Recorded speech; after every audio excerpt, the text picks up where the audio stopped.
Hello, and welcome to the Screen Composer Studio, a podcast about the musical storytellers behind some of your favorite films, shows, video games, and more.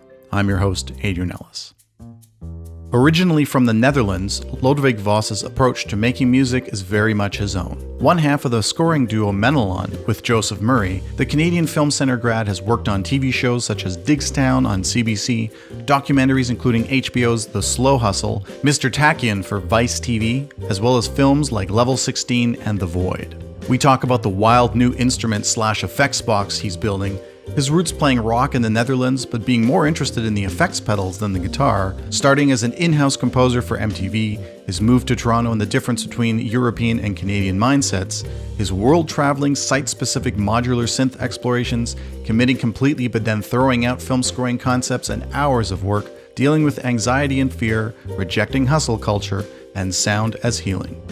If you like what you hear, please consider giving us a rating and sharing the episodes with your friends and followers. It really helps us grow and share the stories of these amazing creators.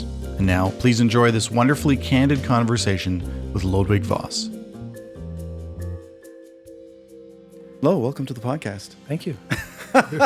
So what's kind of cool about this is we're the one before last, so actually I don't know what the order is now, but Jonathan Kachuk we did at my place. And that was the first ever of this podcast that we ever did in person because it was a pandemic project. And this one is the first I'm ever going to do in another composer's studio.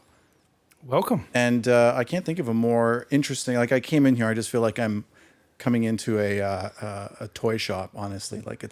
I'm just looking around like a kid, honestly. And I'm just like, what's this? What's that?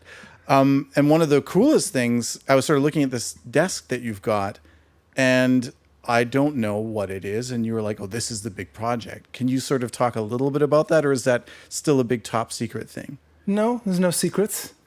I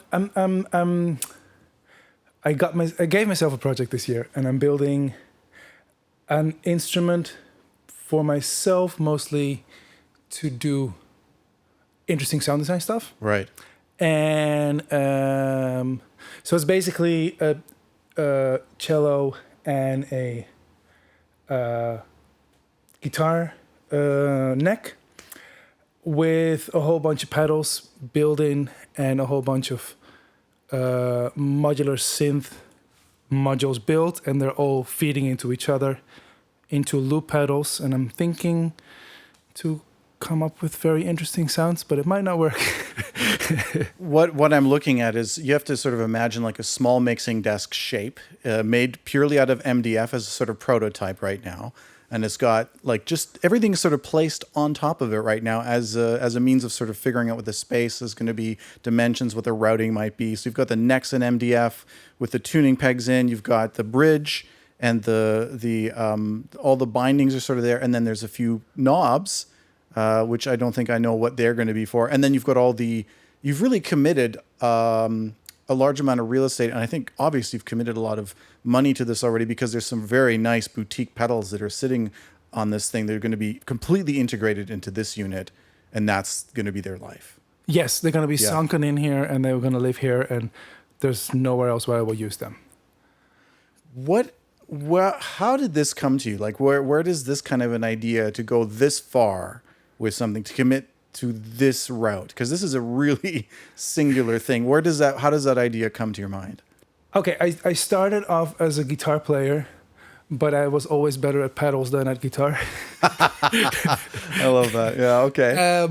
So I've always been making ambient music with all kinds of interesting pedals, and that really jived with me from the beginning. Right. And just things like, you see a violin hanging there. I cannot play a violin, but I love to grab a violin and just go through a bunch of pedals, come up with very interesting squeaks and screeches and all that stuff. And I do that often, and it's a lot of setting up. Yeah. So I kind of wanted to have one instrument where I do that only. Yeah. Okay, if you look around in my studio, it's that, and then I have a modular corner and a synth corner, and I love to have little stations, and I have my computer, and they all face out, so I can never see my screen. Right. And I love to have these little stations. Like, this station is where I do my sound design. Yes. Up Let's Rec, and I do that. Okay. And then for the modular stuff, all the synth stuff, I do that, and I don't look at the computer. I look away from that.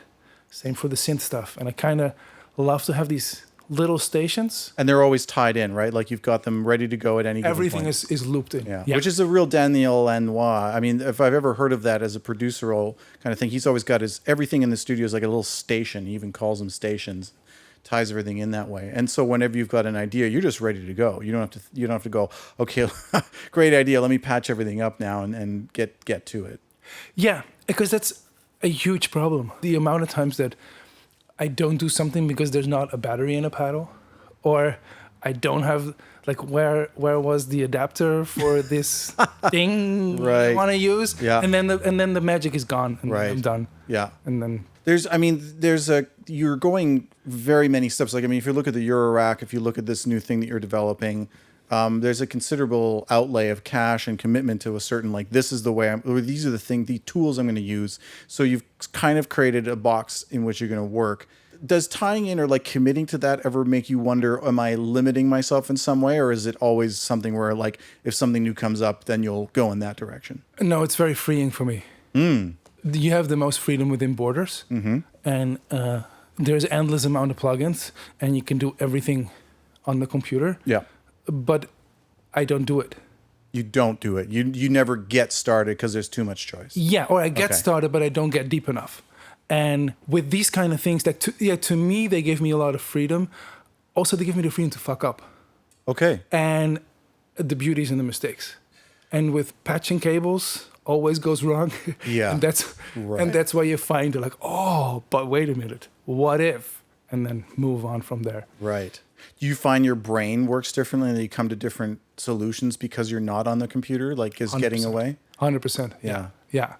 And it's that weird thing of, like, you're under the shower thinking about a sound, and then I can think about a physical sound, how I could make that on a physical instrument. Yeah. I do not think, what if I open up this plugin and then that one? That just there's not a thing that happens. That's interesting. They say that looking at type on a screen, because it's made up of the individual pixels, is different than looking at a printed letter form of the same type. Even if it's exactly the same type, you're going to read it differently. It's somehow going to enter your mind in a different way. You're not going to see it or respond to it, I guess, the same way. Yeah, and even the touch of a knob and how much resistance it has. The smell. I can smell my old practice room in Amsterdam 15 years ago in some of these effects. And wow. It brings me back to, like, oh yeah, I was playing with this 20 years ago. And that's such an interesting point. I never actually thought about that. But, like, you are building sense memory into every piece of equipment that you're touching. Every instrument has a sense memory to it. And it does, even that smell, right? Like when you open up an old guitar case, it has an enormous smell to it. It's wonderful. And then you go, I remember all these times and where we were and the things that happened, and that cat pissed in my guitar case and now it smells like that forever. Yes. You don't have that with a computer. You have all these, man, this is such a crazy thing. We spend so much time with this machine that is our digital audio workstation. It's like most of our life is spent inside this thing. 100%. And it doesn't create memories in the same way. No. If you're very lucky, it will remember how to open up a session from 2 years ago. There's something about looking at your space too, and just the whole vibe of it, and these stations, and even there's something about the physical look of it that reminds me of a painter's box, right? The old sort of like landscape painters would have these boxes where they would open up. In the bottom is all your paints and your palette and your brushes and everything, and then on the top is a sort of like de facto easel, and you set up a stand and you look at the landscape and you paint. And this makes me think of this project that you've been working on, or that you've worked on in the past, where you actually visited locations around the world and used your modular primarily to sort of create your impressions of that. How did that come about? That must have been, was that like an impetus that you just sort of had? Was it built into like travels that you were already on? Or was it like, this is a project I'm going to develop in a specific way? It did evolve, like everything does. It kind of started off with, I actually bought a couple of, like, if you can see the whole thing on YouTube, and if you watch them, it was actually one travel beginning to end. But if you watch them, you see the modular growing. It started off with me buying a couple of modules and playing around with it, and I was like, if I film this, I have a reason to do this. Okay. So it's a good way of like learning how this thing works. Right. Work for me. Yeah. And so that was the first one. That was in Montreal, and then I was for 2 months in Los Angeles. I did 2 videos there, and then I went to Japan, China, Philippines, and Thailand. Mm-hmm. And what I basically did was I ended up trying to find vast open spaces and sit there, be inspired, and play towards what I'm seeing. Mm-hmm. And exactly what you're actually explaining. I haven't thought about it, but it was landscape painting. Yeah. Exactly that. Yeah. I wanted to paint what I see. Yeah. It was an amazing project. It was so much time though. And okay, so, and it is a very painterly sound, and it was interesting because watching those, I sort of got a better sense of, I think, your general approach, because I was thinking of it more in a musical sense, like, as in, like, how would I describe Lowe's approach to things in a musical, like a definition of, like, music, but it almost feels like, no, it's got more to do with painting than it really does with, like, traditional musical composition in a lot of ways. Because it has those washes, it has large strokes. You're sort of developing something and a sound as it comes out. Okay, so, and I really invite everyone to check this out on YouTube. What's the YouTube channel? Is it just, that one is low ambient, but... Low ambient... I think the channel is just your name though, right? It's your full name. Yes, Lodewijk Vos. Okay. Check it out, because it's really, the videos are actually quite nice too, and they show you on location, which is really interesting to sort of see you performing live. Did you practice the pieces before, or is it just like, I got this idea, I'm going to run with it? I would at home set up a first patch on the modular, because that kind of took some time. Yeah, and then I would go there, and the actual recording is 2 hours. Okay. And wow. I do a cut down. Okay. So I would just sit there and just play for a very long time. Yeah. And then make a cut down out of it. Also, there's multiple camera angles, and I didn't bring 5 cameras. That was too much. So each pass has a different angle. You just set the camera up differently. Exactly. Oh, yeah. That's so cool. And that way I could edit. Right. Yeah. And you say the Eurorack is growing. Are you having things shipped to where you think you're going to be? Like, how are you gathering Eurorack modules while you're on the road? No, that was only because I went to Los Angeles. Okay. There's easy to get there, and then I stopped. And then you stopped, right? Yeah. So it's like, I have a reason to buy all this cool stuff. And then you went on the road. That's really interesting. And when did you do this? What year was this? 2019, just before the pandemic. Wow. Yeah. Did it change your approach to anything that you're doing for film and TV? No, how do I say this? It's the next level. It all lives in the same world. I need to do this. But to me, this is a score to a film. Okay. It ain't anything. It's not anything different. Right. Okay. And the character is the landscape. You're responding to something. Exactly. Okay. Yeah. It's exactly the same way how I would respond to a film. Okay. So when you're working on a film, let's say, I mean, here you don't have a director. You don't have anybody putting ideas in your head or saying, I want this to be represented. You're just having a pure response. Do you feel that that's sort of the way that you work to picture, like that something in the film that you watch, like the actual film production itself, is the thing that you are responding to? That is the sort of first impulse method that you're getting your ideas from? Yeah. I also, if anything possible, I always ask for stills of what the color correction is going to be. Okay. Because to me, the color and the pace of edit is really important. Right. Pace of edit is super important. That's a really good point about color, because color can sometimes make things much warmer or colder than they originally appear. Yeah. And the flat kind of uncorrected raw footage is oftentimes characterless. It doesn't have an opinion yet.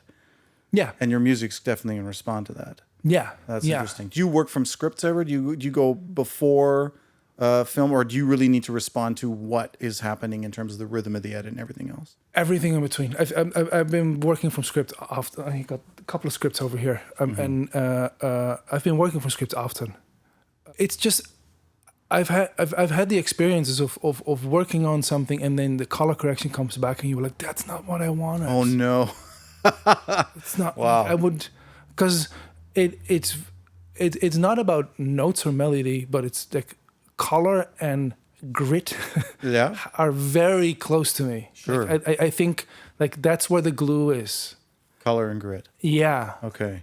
I like to see a more finalized version. But I also love to just throw out ideas in the beginning just from a script. Right. Have you ever come across something or a moment where you tried that, you had a very strong idea from the script stage, imagining what's going to happen in your head and feeling very strongly about your response to the script, and then you see what they've done and you're like, nothing, not even close. Yeah, absolutely. Yeah. It was one film. I work a lot together under the name Menalon with Joseph Murray. And we were working together on a film, and we read the script. I think it was even a first edit. We read the script, we saw a first edit, and then we were like, this is totally gonna be like Godspeed You Black Emperor, that like long drawn guitar stuff. And we were like both separately from each other. We were like, yeah. Same conclusion. Yeah. And then 2 edits further, and we just threw everything out that we wrote. And like, no, absolutely what we were thinking. It's like, it happens. Do you get, is it hard for you to throw stuff out? No. You don't have any problem with that. Yeah, okay. I'm going to try not to get ahead of myself because this is getting into process stuff. But yeah, I only can sort of imagine what your process is right now because I've never actually seen you do it. I don't know what the layers are, but I would imagine that, like, you know, for me, everything is so movable in a lot of ways because it has to do, I'm more, my thing is really about harmony. And texture is part of that, but it's almost like a last layer. So that's very changeable. And harmony can be moved, harmony can be changed, you know, and it can always be, it's much quicker in a sense, you know, and I wonder about the way that you work, like the developmental process of all these different sounds and how, as you say, like to get those initial shots set up with the Eurorack, you're patching something, it takes a long time. Yeah, but if it's either melody or texture, if you just say it in a very easy way, it's both a lot of work. And our job is just not to be precious with what we're doing. Right. And I kind of love with doing stuff out of the computer that what I do I'm tied into. If a director's like, I don't like it, can you change it? Nope, I cannot, but I can make something new. Because like in MIDI, I can change the melody. Yes. But if there's something with all these pedals, like it is what it is. Do you have conversations with your collaborators ahead of time to say, this is the process? You've hired us. We're going to work like this. This is how it goes. So be prepared. I've never been to the point that it became a problem. Okay. So they when you say, I can't change it, I can do something different, happy to work with it. Just it's not going to be the same thing because after... My whole idea is if they don't like it, they don't like it. Right. So then I'll do what about this? Mm-hmm. I'm not going to actually literally say no. I'm just going to be... Right. Let me throw you 3 other ideas. But if they like the basic idea and they just want it tweaked a little bit, and you're like, then we got into more problematic things. I've only had it once that a director really but then it becomes about melody. And they become really deep into the melody part. Right. More like changing notes. Okay. There's no fun there. Right. You're a glorified button pusher at that point. Exactly. Yeah. And we were going to get players in, and then we're like, no, here's the MIDI file. This is what you want. Right. Then it's all in the box. And right. Because if you're going to get your players in, then next week, the melody has to change again. You commit. Yeah. Okay. Yeah. You mentioned 15 years ago, your studio smells in the Netherlands. So let's go back there.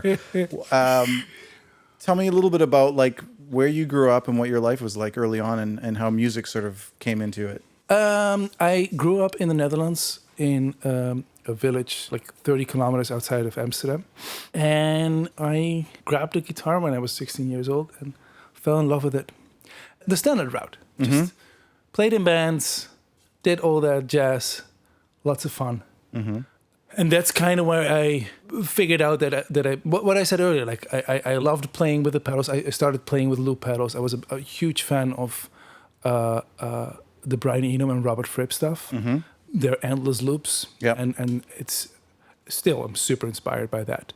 So I was doing that a lot. And that's kind of how I started getting into ambient music. I didn't know what it was, but Place me in time here. What year would this be when you're sort of picking up a guitar, 16 years old? this is late 90s. Late 90s, Early so 2000s. just post-grunge, getting into like, I don't know, what's the early 2000s? What kind of music is sort of super popular at that point in Amsterdam?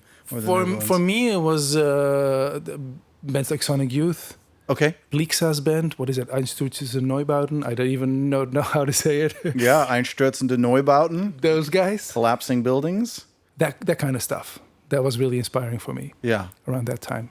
And, okay, so you're playing in a band called Satellite 7. Yeah. How would you describe their music?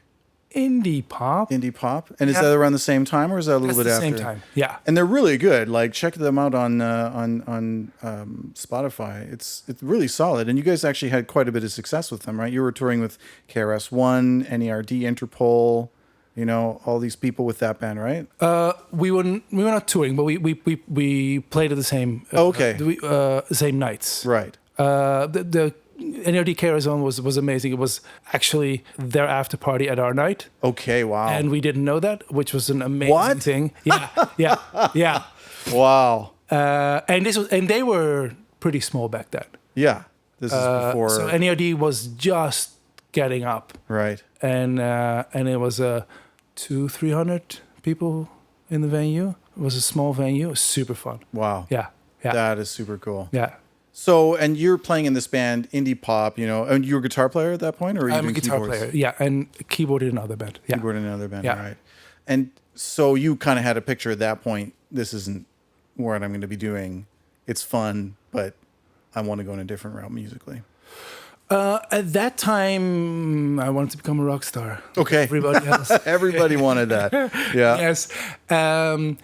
It was like the switch happened when I got my first laptop that could run a DAW, and I got Fruity Loops and started making beats.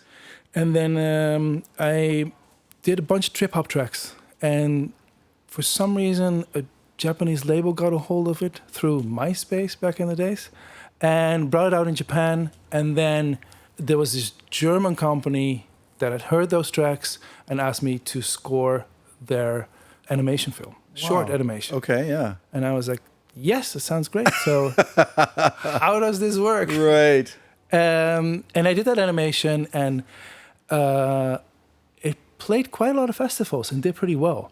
And then with that resume, I got a job at MTV and did all the bumpers, so all the in-between stuff, and those weird, flashy things. Yeah. I did that for 2.5 years. Yeah, In-house. in-house composer for MTV. Now, this is in the Netherlands, right? So Yeah. it's MTV Netherlands? Yeah. Okay. Nordic, I think. Nordic, all right. So you've got that whole realm. Yeah. Was that like a day job? Did you actually go to their office and work Oh, yeah. for them Yeah. with your laptop? You must have thought you hit the jackpot at that point. Oh, yeah. I did. It was, and still, it's Right. amazing. Yeah. Yeah, so it was at the MTV Studios, and there were two composers, me and Dennis Alvarez, and we both had our own studio in there, and we're working all day making bumpers. But a fun thing about them is they kind of have their own in-house ad agencies. Okay. So we were scoring all their advertisements as well. Oh, wow. So when I moved to Canada afterwards, I kind of had a nice resume of all these brands that I worked for because I was an in-house composer.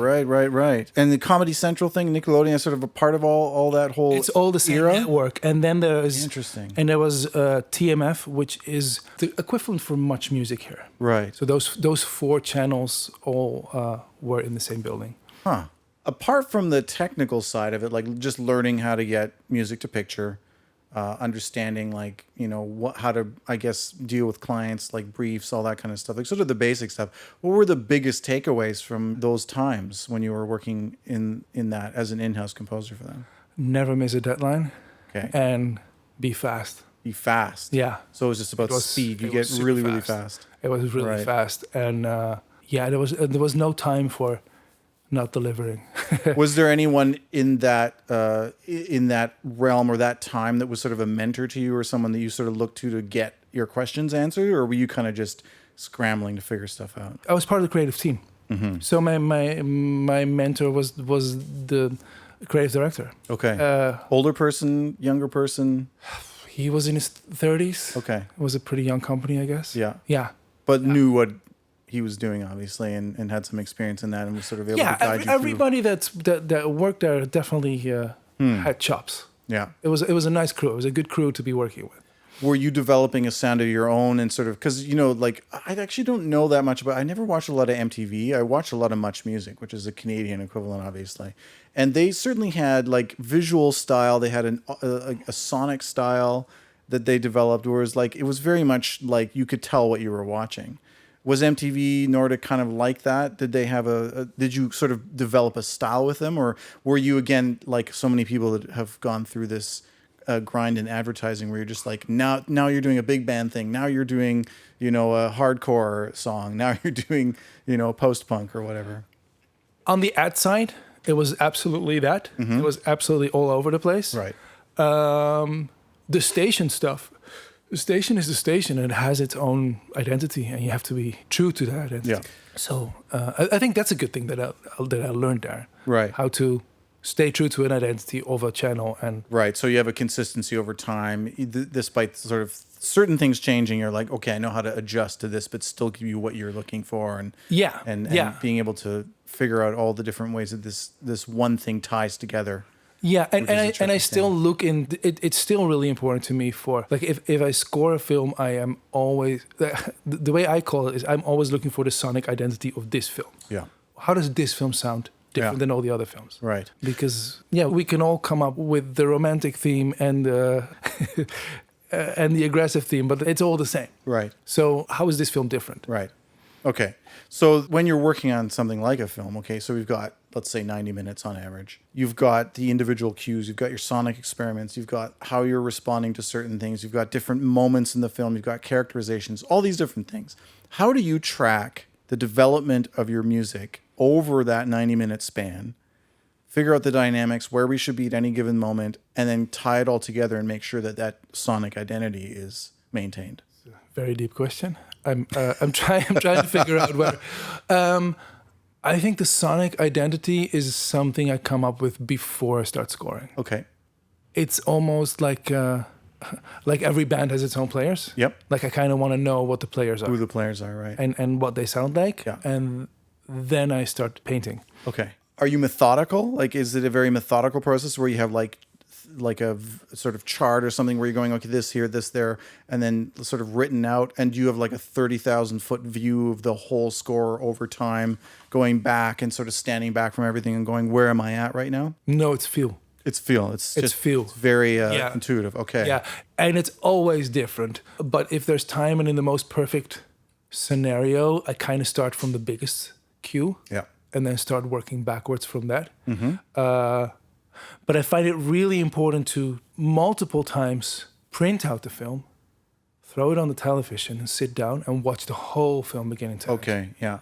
Because that's where you can really see where a cue is working. Yeah. To me, it's really like a cue is a cue, but where the cue start and what cue is before it and after it is just as important to that one cue as the actual cue itself. Mm-hmm. And how long of a silence is there in between them? Right. And you can only see that if you see the whole film. Right. How long on average does it, or do you have, or do you take to score a feature film? Anything from 2 years to 4 days. I said average. Okay, so those are the extremes. 2 years, extraordinarily long. 4 days, impossibly short. Yeah. Average, like the norm. What would you expect normally? Or is there truly no norm? I'm always surprised that there's no norm. Okay. I've never seen the same thing. I normally say, 6 to 8 weeks. Okay. For a feature. That's nice. That sounds about nice. Good. Yeah, that's a good time. Okay, so then what I'm interested in is because you said, you figure out the sonic identity of the film before you start scoring, which I take to mean getting into the nitty-gritty of doing the scenes, writing the cues. How long do you take for that process? Either as a matter, let's say you've got 6 weeks. How long are you sitting there without touching the film and just working on the sonic identity? This is again like it depends. It totally depends, and some movies I go straight in, and other movies not at all. Okay. But let's say my favorite way of doing it is I would take 1 to 2 weeks to sound design. Of 6 weeks total scoring, 1 to 2 weeks of sound design development, getting your ideas in there. And by then it's color by number. Got it. Then I know the film. And then it's like, then you have some themes, and some themes are melodic, some themes are pure sound. Yeah. And then it's color by number, and that goes really quick. So you don't have any anxiety about taking that time away from the picture?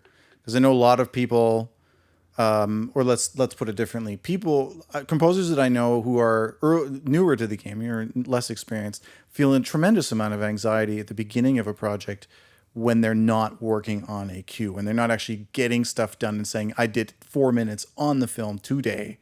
And I'm always saying, take the time in the beginning to get the palette down, take the time in the beginning to figure out the path through this thing. I'm always very surprised by everybody. You hear in the scene so much the amount of minutes you write per day. Yeah, it's a thing that I don't really understand. Right. Maybe because I don't work that way. Right. But it's like, yeah, you can write a lot of minutes, but were they productive? Did you do revisions? I don't understand that idea.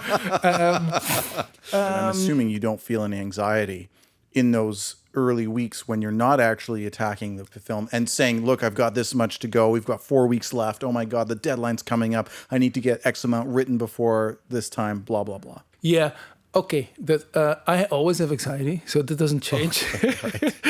Yeah. I want to know what I'm doing before I'm doing. Okay. So it's a form of procrastination. Okay, really? But it's also but I really get somewhere in that. Right. I know that. Yeah. So it's not really procrastination. No. But it is. Okay. But it isn't. It is because in the back of your mind there's that thing of like, oh, I could do this. I could start scoring this. Yeah. But I feel so often that if I jump in too quickly, I'm gonna do the same thing that I did last film. Got it. Right. So you're looking for that thing where it's like, we got it. This is it. What? Yeah. Okay. And then get the director on board, and then go. Lately, what I've been doing is just write 8 to 12 minute pieces and send that to the director and be like, "What?" Not tied to picture, just not at all. Okay. No, it's like this is the hardest part of the film. Nice film, and this is the softest part of the film. Okay. What do you think? Yeah, interesting. When and why do you end up in Canada? 2009. Does that make sense? Yeah, that makes sense. Yeah. Amsterdam was lovely. But me and my partner back in the day, we just wanted to broaden our horizon. And we had friends, close friends, that were from Toronto, and they moved back. We visited them and both kind of fell in love with the city, the scene. It's such a great art scene. There's so much film here. The Netherlands is amazing, also has a great film scene, but it's small. Mm-hmm. It's 16 million people that speak Dutch. Right. So less opportunity, more people doing the same things over and over again. Yeah. Yeah.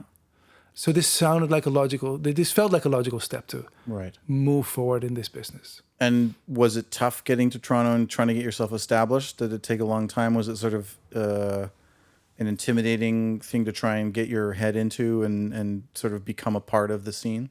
Well, I started at doing how most people start out, I feel. So I started off with advertisement. In Toronto? In Toronto, yeah. And that... is that with Joseph or on your own? That was on my own, okay. Yeah. And the ad world, I figured out there was this weird thing going on, which was... I should not tell this, but there was this weird thing going on where people in the ad agencies loved me because I was from Europe. Apparently there is some kind of a aesthetic to that. Yeah. And then people in the Netherlands loved me because I went to North America. I must have made it. So it was like I played the card on both. Oh, that's great. There's no shame in that. I mean, like that's the way it is. You got cachet. That's what you always looking for that. It definitely helped. Yeah. That's awesome. Yeah. Okay. So there's an advantage to saying, showing up and having the accent and being like, hey, I'm European and I got that whole thing going on. There is an advantage, I feel. Yeah. Which is weird, but it's a thing. Okay, so I grew up in Germany. I'm Canadian born.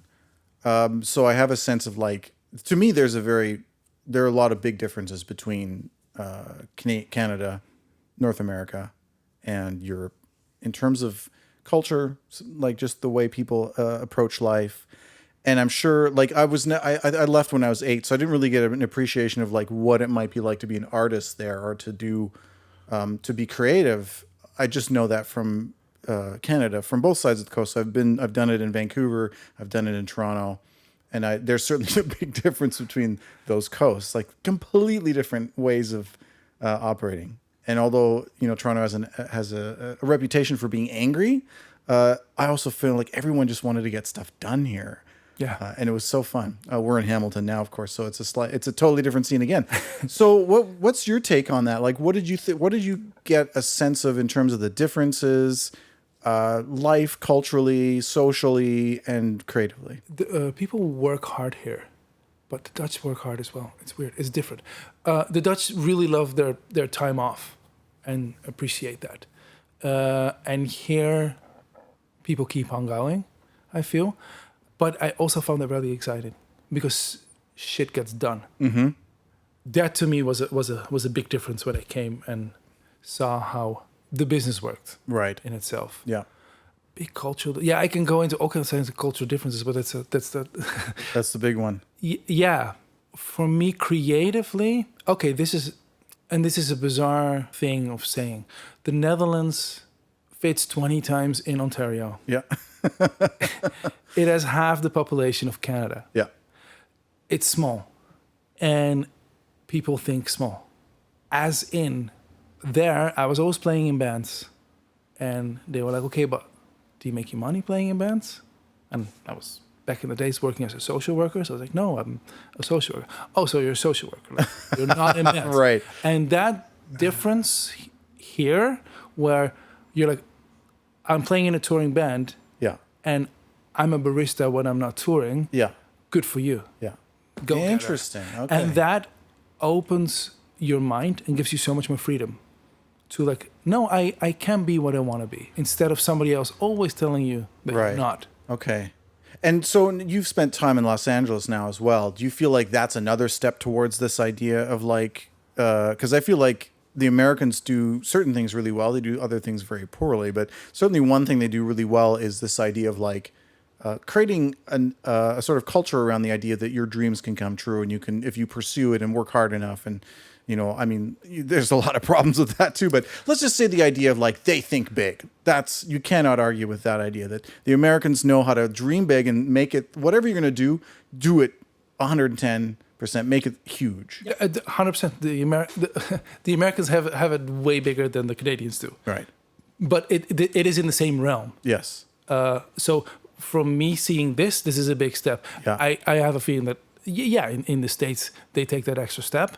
Yeah, but it comes with some... So you felt that when you came to Canada and you sort of started like be around people who were working here, you felt like that idea of where you could take your potential opened up for you. Yeah. That's really interesting. And it might be inside my own head. Well, yeah, of course. Yeah. Yeah.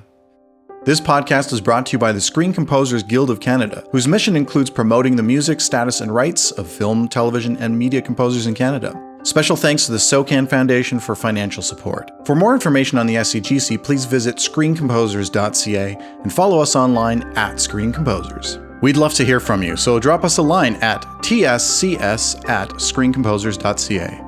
And now, back to our show. Okay, what's one thing you feel Canadians could take from the Dutch way of doing things?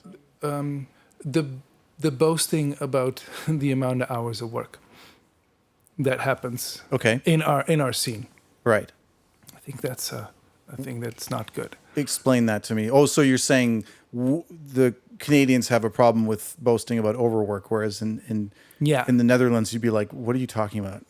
Yeah, this is stupid. Yeah, exactly. Right. A good example of that is I heard of an American girl that worked for a Dutch ad agency. Mm-hmm. And she worked there until 10 p.m. every day, like she did. And her boss came up to her and was like, are you good? Can you, because it looks like you can't do your job. Oh my God, she's wow. Like, what do you mean? And he's like, well, you're paid 9 to 6. Yeah. You're here until 10. So I think you're not good at doing your job. Oh my God. And that perspective, Wow. very interesting, and it's so true. God, she must have gone home in tears. She's like, I thought I was doing something good. Yeah, I did all the overwork, but Wow. was it effective? Was it effective? Right. You really? Yeah. You could be able to do it. Like, it's not about the amount of hours you put in. It's about how good are the hours that you work. Right. So when we were talking about this earlier, one of the things you said, like in the beginning, it's necessary. Why do you think we have this persistent and pervasive chronic problem with hustle culture and overwork right now? That just comes with the fact that it's really hard to get into this job, and there is a million other people that want to do it. Right. So I think in the beginning it's hard, and you have to do it to pay your rent. Or is it that you have to do it so much in the beginning to get good enough that people will, or that you can do it as quickly as you can, or you don't have to grind as much? Yeah. Yeah. Where's the line? How do you know, like, what's the right amount of like work? Or is there like, okay, let's say we're starting out, like you and I are just getting our feet, like we just landed here. Now we're trying to get started in this business. Where do you draw the line? Like, what's too much? What's too little? Like, how much energy do you put into it? Where do you say like, oh yeah, I haven't seen any friends for like a year because all I do is work? How do you figure that out for someone who's starting out, let's say? I haven't figured that out. I seriously think about that often. I love to hang out on forums with like up and coming composers. I find it very interesting. Like, I think you just have to put in your hours, and you have to do your work to get to the point where you get. Mm-hmm. Do you see a kind of 80-20 principle in this whole thing where it's like, okay, you're going to put in the work, but you're going to put it into the right place, right? Like I can't tell you the number of people that I've talked to who for years just grinding. And eventually they sort of figured out, oh, this isn't necessary. They basically had better work hygiene.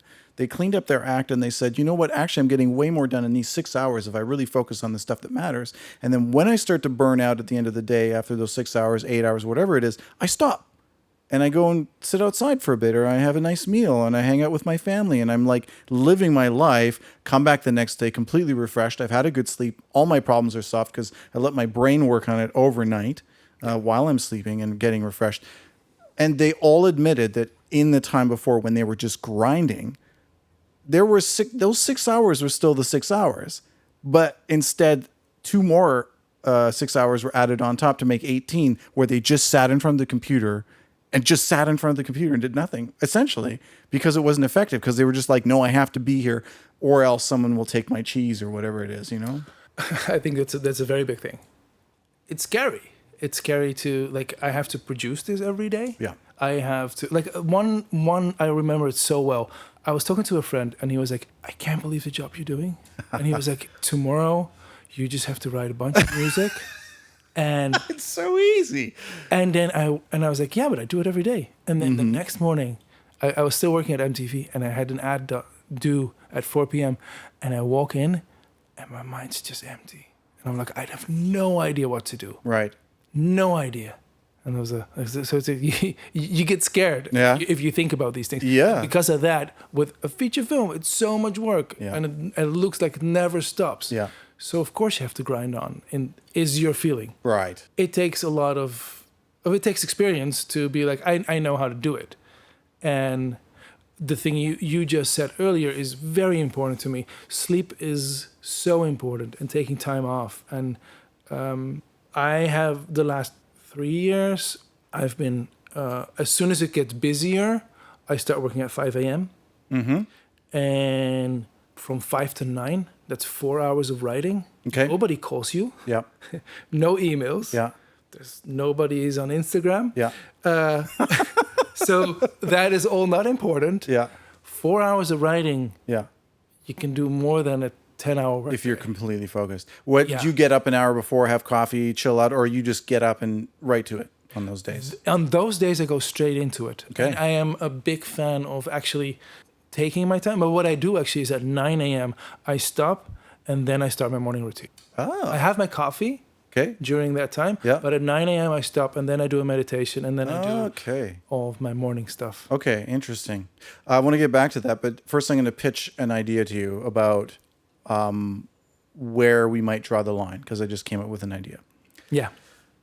I'm thinking about when I first started, and I was working full-time, 8 hours a day. Like that was I had a day job, unrelated to music, which was a great thing in my opinion, because it really gave me juice to go after my dreams, because I hated my day job. Well, I didn't hate it. It was just like, I didn't want to do it. I wanted to not waste my time doing this when I could be doing things that I felt I was really good at and that were more my calling. I would get home, have dinner, and at 7 I would sit down at the computer and I wouldn't stop till 3 in the morning. I'd get 4 hours of sleep, and then I'd get up, do my day job, 8 hours a week, and sort of just grind. That was the grind. It was getting through the day. Yeah. Right. And I wouldn't do it all the time. It wasn't like I'm doing this 7 days a week, but it would be like, a good 3 to 4 days. I would do that. And then some days I would just go to 10, but I'd always be working on it. The reason why I did it was because I was so excited about doing it. I was in love with the process. I wanted to learn more. Every day was a new exciting challenge, and I was up till 3 because I couldn't stop doing it. I was just so excited.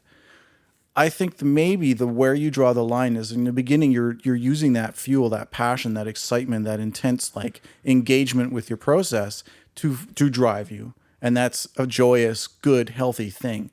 The minute you start doing it because you're afraid is the minute you should stop doing it and cut back on the hours and go, no, I'm not going to grind and keep going because fear is pushing me. It should always be something else. That's my pitch. What do you think? Yeah, but then I would stop like from day one. Really? You felt that fear was pushing you the entire time? Yeah, I'm very fear driven. It's a great driver. Wow. Okay, that's interesting. Fear is driving you. What is your fear? The one, and it's not a great driver, by the way. But the imposter syndrome. Okay. Like, God, tomorrow they see that I can't do this. Yeah. You're trying to prove yourself over and over and over and over again, getting better, so that maybe at some point when the light goes on for somebody, you'll be good enough to go, oh yeah, I was an imposter back then, but now I'm good enough actually. Yeah, it's that weird thing. It's like we like this project needs to be better than my last one. Right. It just needs to. Yes. And that drive is a little too strong sometimes. Okay. What really haunted me for a long time is with my band back in the days. We were in the studio. It was a live of the floor recording, and we were working with a producer. I really love Slaya Hedges. He's very dear to my heart, and we did a song. And I hear him just push that button, and you hear it on your headphones, and it was like, "How did it go?" And the singer was like, "Good." And so Sly was like, "Was it good enough?" And the singer was like, "Yeah, it was good enough. I think it's good enough. Let's go to the next one." And then we just heard, "I just deleted the files. Good enough. Good enough doesn't exist."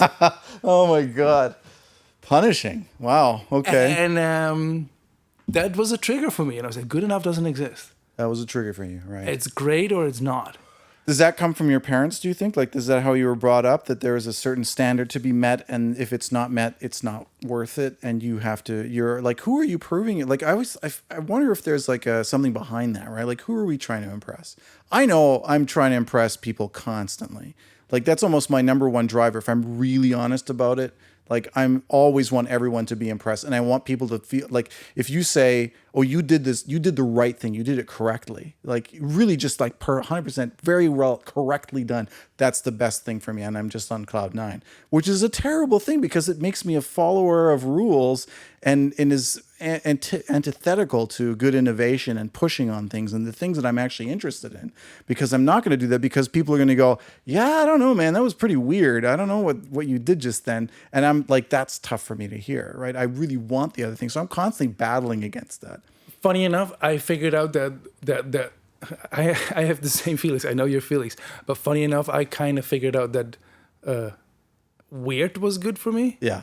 So right. So that kind of became my out. You figured out a way to make the thing that was the weird thing the thing you're getting praised for doing well. So that becomes correct. Exactly. Yeah. Yeah. It's weird. I think about that a lot, and I'm very annoyed by it. I have to admit that it exists, but I'm annoyed that I'm still basically trying to be the kid who's parents say, good job, son. Yeah. But I mean, and you want to hear that from like at the end of a job. You want your director to be super happy. 100%. That's the job you have. Yeah. It'd just be nice. I mean, I guess right now I feel like I've come to a place where I accept that, I acknowledge it, and it's like 50%. I'm doing it because I love it. I'm doing it because I'm really engaged. But I also admit that there's a huge part of it that when I get that pat on the back and they're like, "Oh, you made this so great for us. It was so easy." I'm like, "Yay, I'm a good boy." And I'm so annoyed when I realize that, but it is what it is. And I think a lot of people feel that. Right. So, we have to dig into this stuff and sort of figure it out. But, fear is a driver. I mean, it is a driver. There's no doubt about it. It does drive. I feel anger is a driver. Yeah. I think I probably access anger more often where I'm like, I'm not, I get afraid that people aren't going to accept it or that I'll be proven to be an imposter. And then I get angry about it because I'm like, no, I've worked way too hard for that to happen. And then the anger makes me push myself. Okay, that's a cool circle. So the meditation practice, is that something that was that a conscious sort of thing that you wanted to get into to deal with things like fear and anxiety, or is that something that you were just attracted to for other reasons?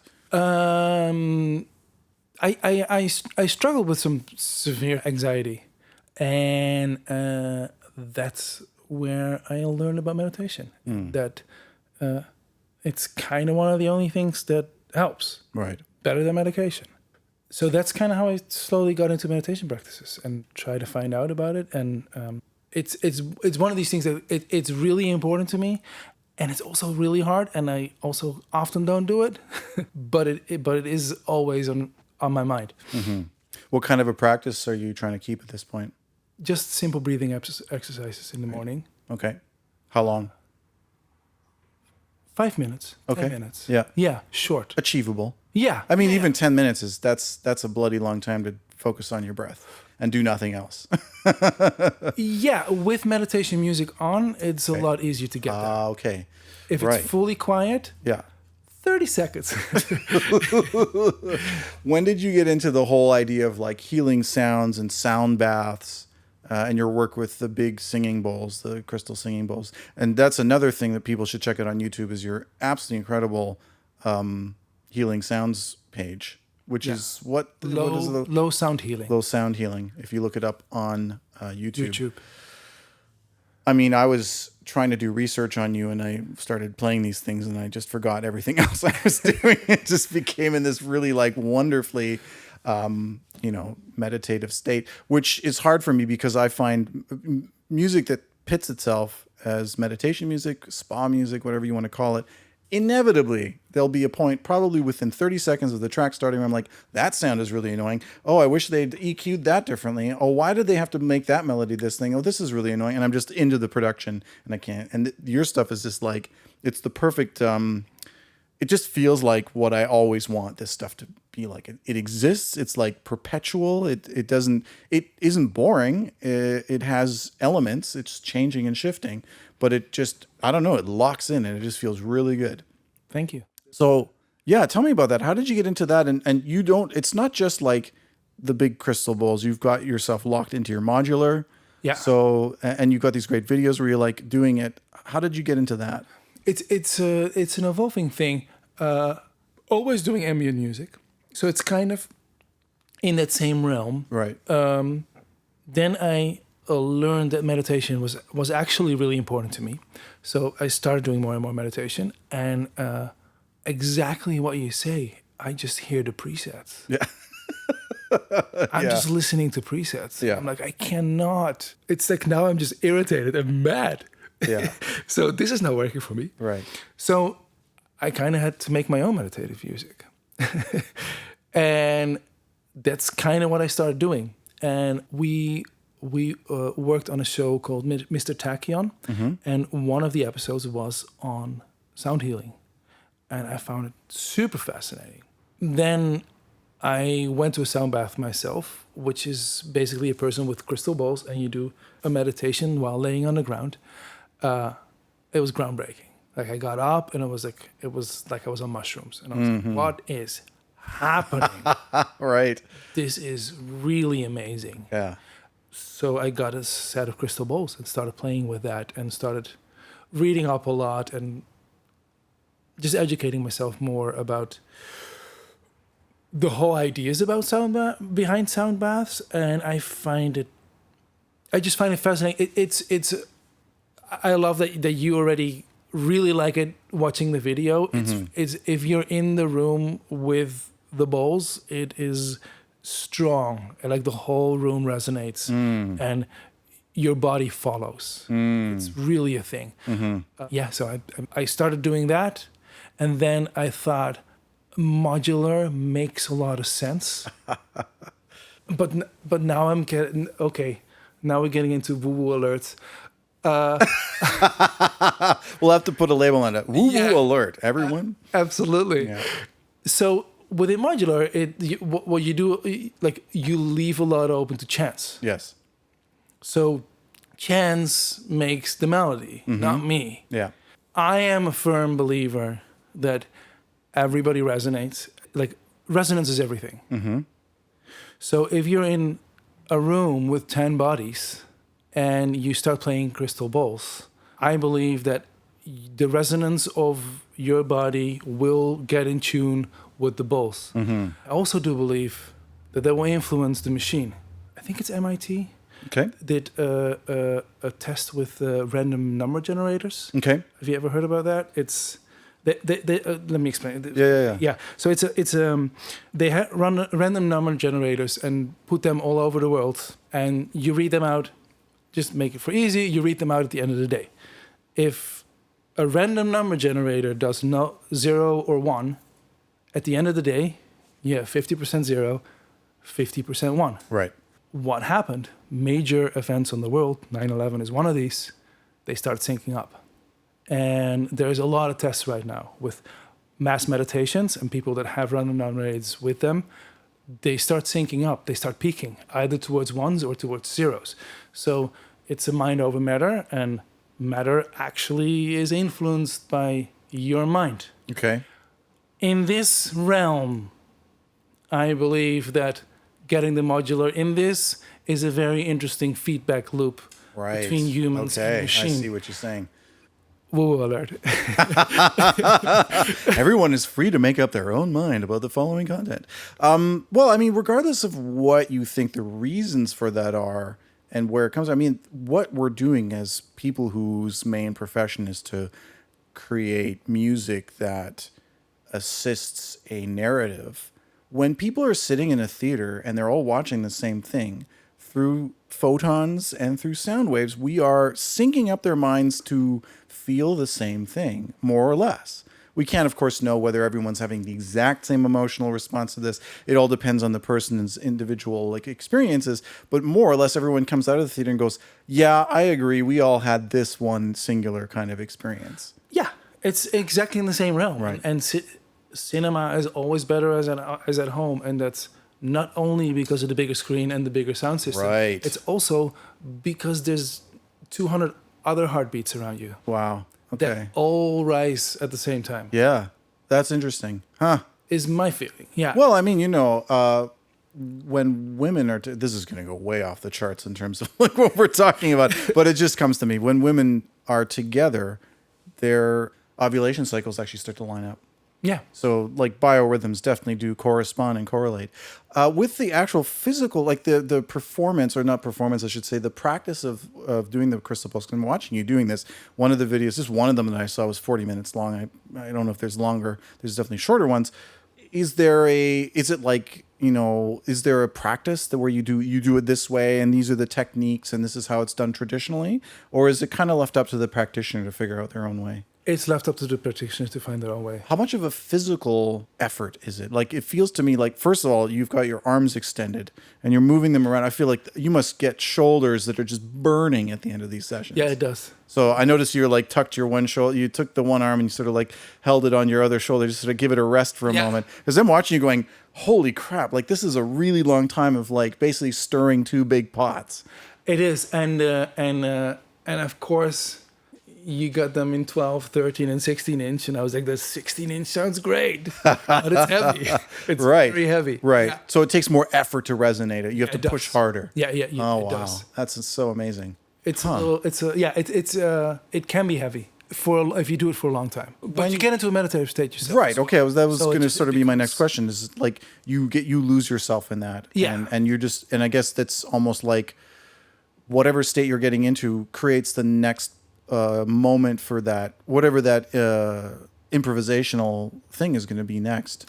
Yeah, I have no, like I let myself go. I have no idea what the next bowl is and why or what. It's like as soon as you start painting, the painting tells you what to do. Yeah. Yeah. All right, we're going to switch gears now. What is a documentary? Is a very interesting question that we've talked about a few times in the past.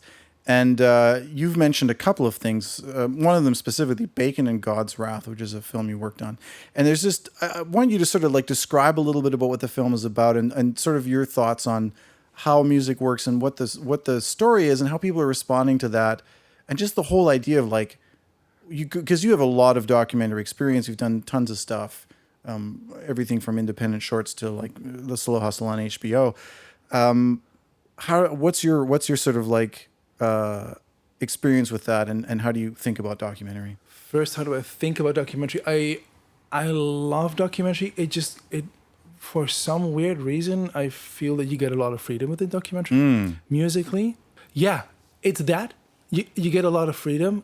Also, you get to talk to the director, and you end up speaking for hours and hours and hours about this film. Mm-hmm. By the time you're done, you know so much about this subject, and I'm always getting interested in it as well. So you start doing your own research, and it's such an amazing way of working. Mm-hmm.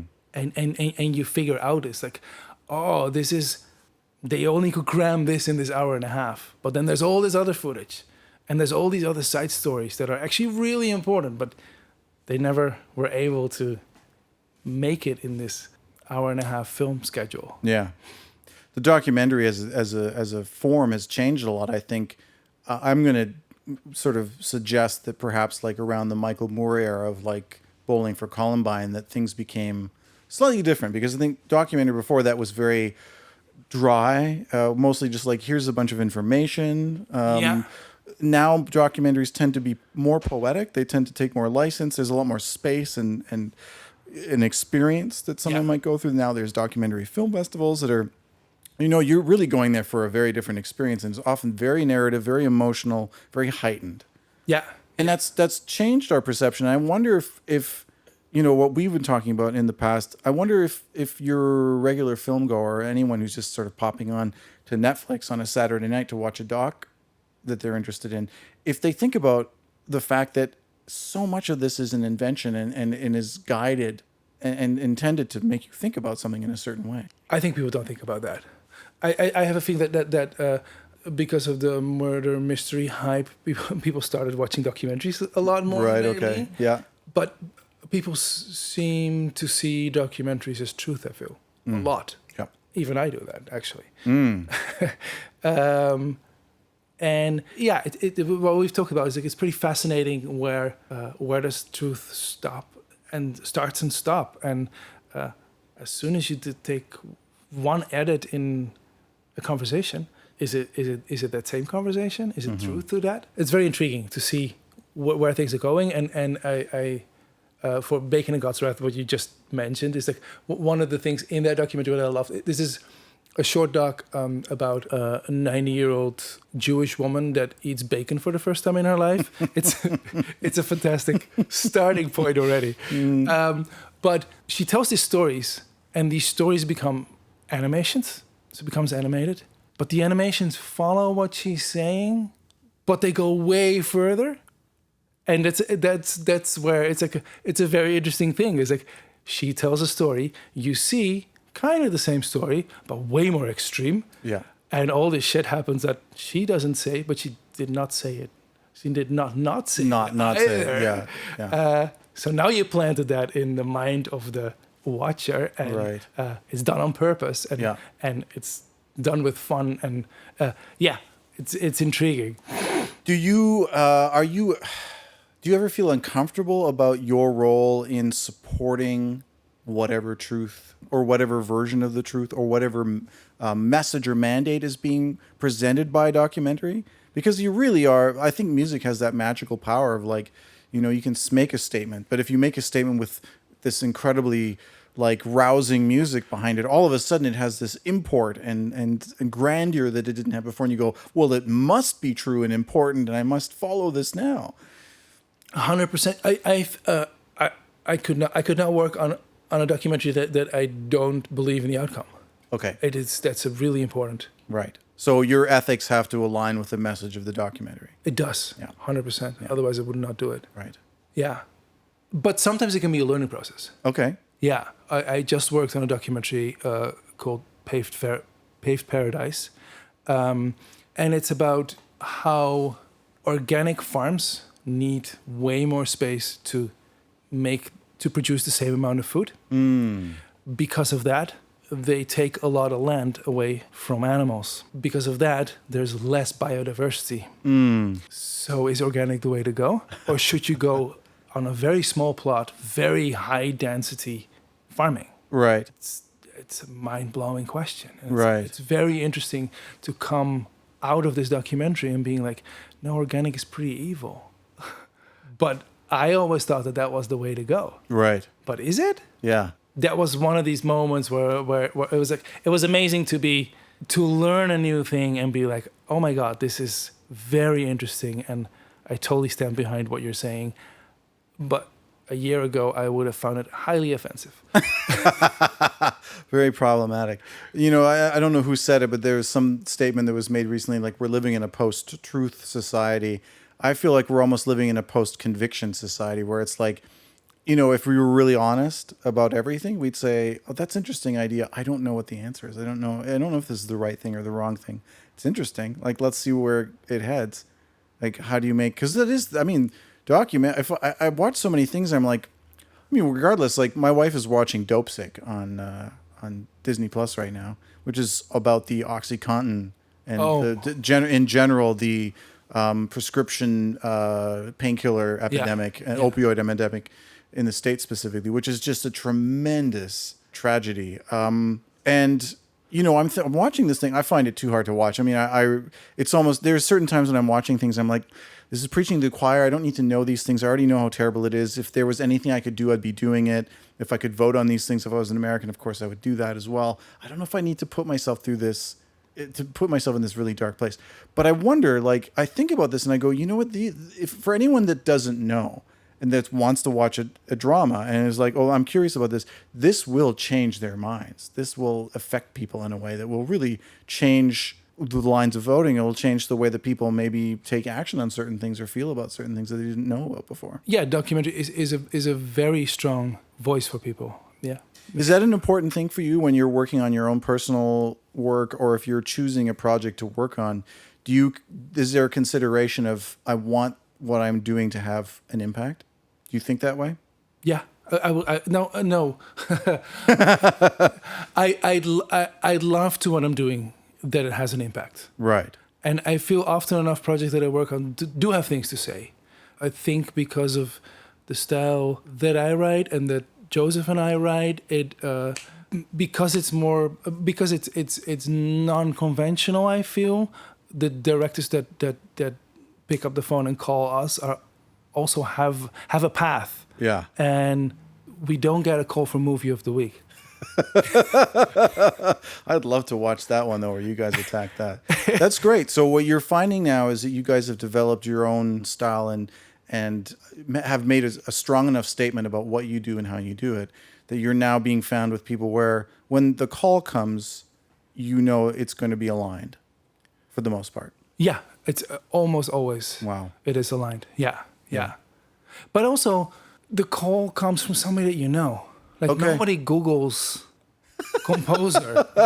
I hope not. Like, that's not the person that I want to talk to. Right, yeah. Right? You know what I mean? So we're working in a niche that is like directors that talk to each other, that have seen our work. Yeah. It's just because of if you work a decent amount of years, that will narrow itself in. Yeah. What's been obsessing you lately in the realm of art, in the realm of what you've been working on personally in music, visual art, movies? I just got a 3.5-month-old baby, so that's everything. That's the current art project. It's a great art project. Yeah, takes a lot of time. Yeah, It's a real commitment. It's a great hobby. Yeah. That, and because of that, I'm more thinking about the music that I'm listening to. So I don't know why, but I have this thing when we're together. I'm like, what else can I show you? So you're curating your playlist for your child. Yeah. All right. And I have no idea why, but now it's been a lot of metal. It's been Mushaga. Okay, right.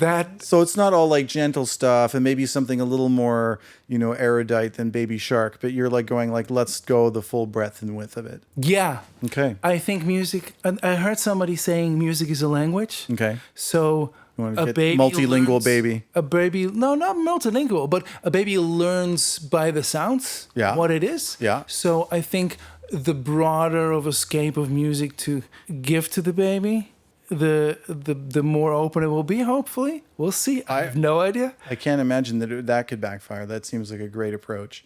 Yeah, that's amazing. That's really interesting. So that's the big thing that's changed is you're sort of like what you're introducing to your kid is become important to you. So you're selecting things based on that. That's really interesting. Yeah. Long-term art project, minimum 18 years, maybe a little longer. I hope so. You think your kid's going to get into music, or what would you imagine you would like to see for them in the future? I have thought about that. I have no idea. I don't care. Okay. I really don't care. Just as long as they're happy, I guess. Yeah, just be a happy little man, and we'll see. I can't wait. I can't wait till he gets older and we're hanging here together. Yeah. Make music. Nice. And that kind of stuff. Yeah. That inevitably that will happen. Yeah. And maybe he will hate it. Great. Do your own thing. Dad, I've decided to become a lawyer. That's what I'm going to do. Most likely. Well, as long as it's entertainment law, then I guess I'm fine with it. Amazing. So what's next for you? What are you working on now in terms of projects and stuff?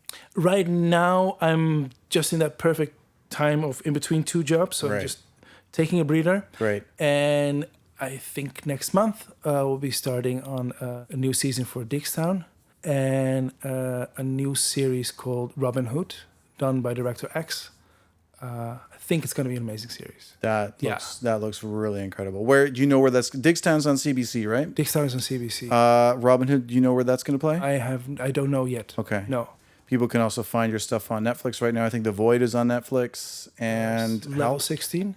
Yeah, Level 16's on Netflix as well, so you can find your work there. And where can people follow you online? Are you active on social media? I know you post on Instagram every once in a while. I post on Instagram. That's the most. That's my name, LODEWIJKV. Amazing. Well, Lo, this has been super fun. Thank you. Thanks for taking the time, and it's been great hanging out in your amazing studio. What a great vibe to do this talk, and awesome. Wishing you all the best for the future, man. Thanks. All right. Okay.